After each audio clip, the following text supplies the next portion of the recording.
Hello my friends, happy Tuesday. It's Jen Pittabach with By the Shore Stamping.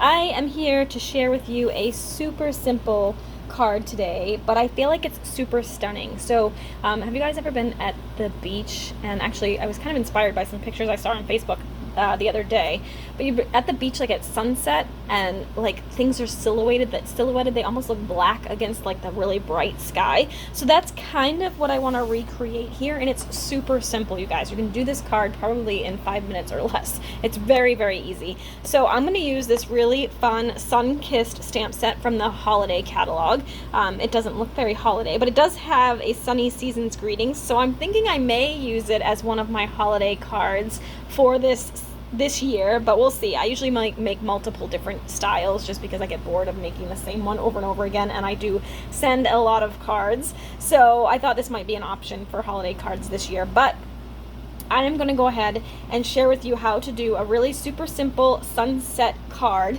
using just a few pieces of paper. So I have a pink card base. You could use any color that coordinates with the colors you pick. I'm doing sunset, so we're going to have some sunsetty colors. So pink works very well for the card base. I also have a 4 by 5¼ inch piece of white. Again, you could use any color for this, whatever color kind of picks up the colors in your scene, and you'll see that in a second. I also have a 3 3/4 by 5 inch piece of basic white. This is going to be our stamping piece, and then I have a small piece for my sentiment. Mine measures 3/4 inch by 2 1/4, but you'll just want to make sure it's the size of your sentiment. So my color scheme, so again, I'm going to be doing a sunset colors. Excuse me. So I'm going to be using these colors. Sorry about that.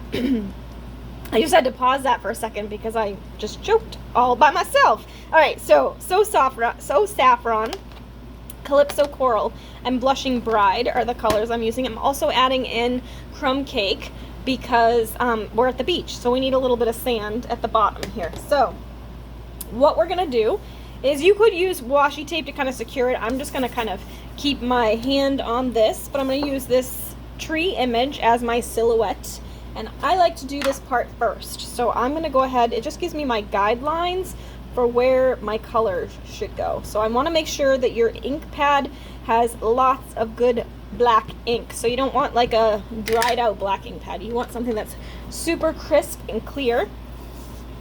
So we're going to stamp that first with Memento Black. Okay, there you go. So I have my nice black image. Then I'm going to grab some blending brushes.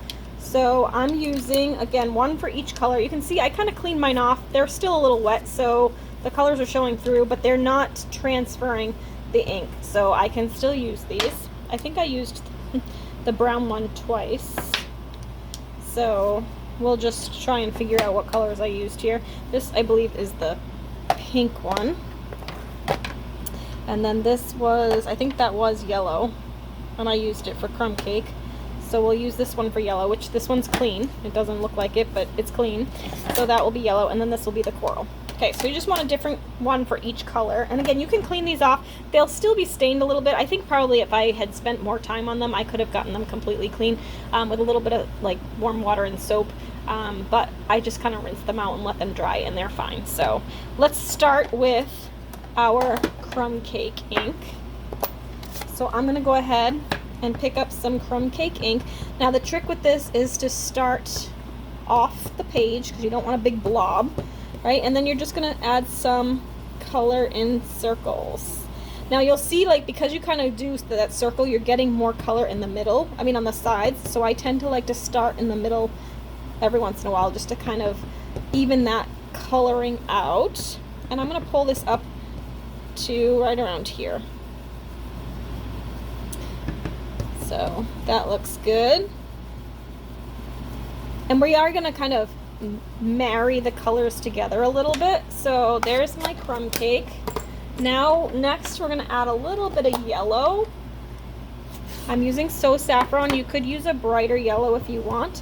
Again, I'm going to kind of blot it off because I don't want a big blob. And then I'm just going to add some yellow, and I'm going to pull it down into this crumb cake as well. So we're gonna kind of overlap that a little bit and then do that. The one thing I will say is you want to make sure that your image is dry. Since it was so inky and I just re-inked it, it's a little bit wet, the ink, so it is kind of smearing just a little bit. You can't really tell. Also, I believe this brush is a little wet, which is why this is curling, but it will be fine when I'm done, so I'm not really going to worry about it too much. But I'm going to add a little bit more color here. And I did go direct to the paper like that, but that's totally fine. Okay, next up we're going to do a little bit of pink. And you could do less colors if you wanted. I wanted this to look like a really blazing sunset, so I'm adding in several different colors. So this one's pretty light, but I am going to still blot it off. And then we're just going to add this. Whoops, see, I didn't blot that one, but that's all right. The sunset sky is very colorful, so it'll be fine. I'm just going to try and even out the color a little bit. So just blend that together. I'm not doing a lot here because I want to save some room at the top for the coral. I am trying to fill in this color, and I am pulling it into the yellow a little bit too because we want them to blend together. The whole point of blending brushes, right?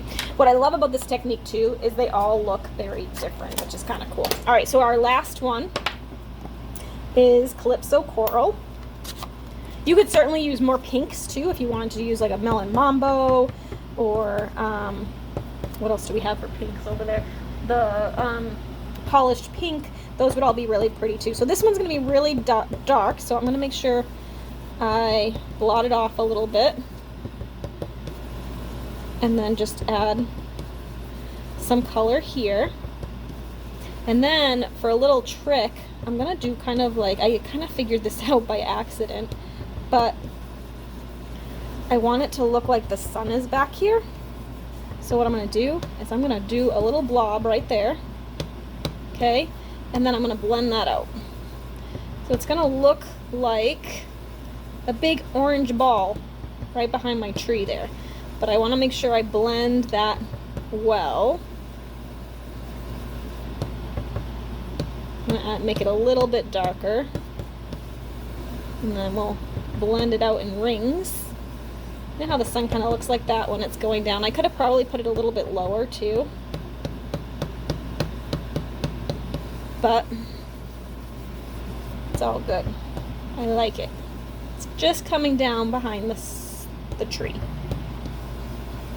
Okay, so there you go. I'm going to brighten it up a little bit. There you go. So now we have a really cool little sunset. And I'm going to go ahead and attach this to that white piece of cardstock, which apparently I didn't trim quite enough. Okay, so we're going to attach that onto a 4 by 5 1/4 inch base piece. And again, this white one could be any color you want. So you could pick out the coral if you wanted, or black. You could do a black border around it. That would be really pretty too. I went with the white because I really wanted it to pop off this pink cardstock. Before I attach it though, I am going to take some black baker's twine. And again, I could use any color, right? I could use the white, I could use the crumb cake, I can use the black. I'm going to use the black. And I'm just going to wrap this a couple of times here and trim that down. This is one of the, I mean, you could go crazy with these sunset pieces, sunset or landscape cards, and you can take tons of time to put them together, but I feel like this one is super simple and very fast and easy, and it has a lot of wow factor, so I think people will really like getting this one. And I also feel like you could really make this masculine as well if you picked more of a nature or mountainy landscape. Maybe you do the mountain air stamp set and then add some blues and grays for the background. That would be really pretty too, right? All right, so this is going to go on our card base with some Stampin' Dimensionals. So I'm just going to add some of those in the corners. Okay. And we'll attach this. Make sure my card is going the right way. It is. So we'll attach that down. Now we need a sentiment. So I'm using the Happy Birthday Sunshine. I think that's just a really good one to use, and it goes along with the card, right, with the sunshine. So I'm going to go ahead and stamp this on my 3/4 inch. Whoops, that's very inky. Let me try that again. There we go. That's a little better, although it's still crooked. Let me see if I can stamp that again, because it was, that's a little short. Let's do this way. There we go. There we go. Third time's a charm. Ready? So now I just need to trim this down. I want it a little bit smaller. So I'm going to go ahead and trim this to 3/4 by about 2 1/4-ish. Doesn't have to be exact. I'm actually going to try and trim this down just a tiny bit more. Because I'm only shaving off just a little bit, I'm going to actually put my blade right into the cardstock instead of going up at it, because that tends to make it scrunch. But if you start with it right in the cardstock, that works much better. So I'm going to go ahead and take my scissors, and we'll do on this side a little banner end. So I'm going to cut in the middle and do corner to center and corner to center, like so. And we have a nice little banner. I'm going to put this on flat right down here. Okay, and then just because I want to add a little bit more sparkle and glam to this one, I'm going to grab my Wink of Stella. Again, be careful with your Wink of Stella, because it can act like a watercoloring agent, so it can make your inks bleed. So I'm trying to be very careful to only apply it to the black part and not to go out of the lines as much as I can, so that we don't get any bleeding. Okay, so I'm just doing the trees here, adding some glitz and glamour, which you probably won't be able to see in the video, but I promise it's super sparkly and special in person. You could add some bling too if you wanted to, but I'm going to leave that just as it is. And there you have a really super cute, super simple card that you can put together very quickly and has a lot of wow factor. So I hope you guys like this one. Have a great week, and as always, if you like this video, go ahead and click the like button below, and if you really want to make my day, go ahead and subscribe. All right, that's it for today. Thanks so much for watching. We'll see you again soon. Bye for now.